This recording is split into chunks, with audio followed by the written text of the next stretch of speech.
అందరికీ తెలుసా మనం ఇక్కడ ఎందుకు గ్యాదర్ అయ్యాము ఈరోజు? ఏంటి ఈరోజు స్పెషల్? సో ఈరోజు మనం 1 ఇయర్ కంప్లీట్ చేసుకున్నాం. ఈ ప్లాన్ స్టార్ట్ అయ్యి 1 ఇయర్ అయింది. లాస్ట్ ఇయర్ సేమ్ ఆగస్ట్ 23 కి ఇనాగ్రేషన్ అయ్యింది ఈ ప్లాంట్. సో ఈ 1 ఇయర్ లో చాలా చేంజెస్ చూసాము. సో ఈ 1 ఇయర్ లో ఎవరైతే అందరూ జాయిన్ అయ్యి జర్నీ సక్సెస్ చేశారో సేమ్ ఇలానే ప్రతి ఇయర్ సెలబ్రేట్ చేసుకోవాలి ఇదే సక్సెస్ తో. అండ్ ఇంకా చాలా ఇంప్రూవ్ అవ్వాలి.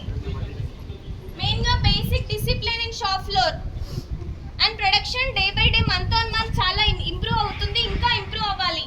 ఏవైతే మంత్లీ టార్గెట్స్ ఉన్నాయో టార్గెట్స్ అచీవ్ అవ్వాలి. సో ప్రొడక్షన్ తో పాటు క్వాలిటీ నౌఏడేస్ చాలా క్వాలిటీ కంప్లైంట్స్ వస్తున్నాయి.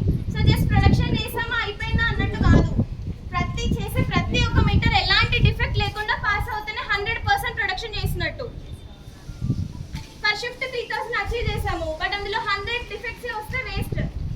ఆ 3000 ప్రతి ఒక్క 3000 ప్రతి మీటర్ డిఫెక్ట్ లేకుండా పాస్ అవ్వాలి ఎట్ ద ఎండ్ వరకు. సో అది each and every person responsibility. నేను ఒక ప్లేస్ లో ఉన్నాను, ఒక స్టేజ్ లో చేస్తున్నాను, నాది అయిపోయింది కాదు. ఎక్కడైనా మధ్యలో స్టేజెస్ లో బఫర్ ఉంటే వెళ్ళి హెల్ప్ చేయడం. సో కంప్లీట్ ఒక ప్రోడక్ట్ అవుట్పుట్ వచ్చే వరకు ఎవ్రీవన్ రెస్పాన్సిబుల్.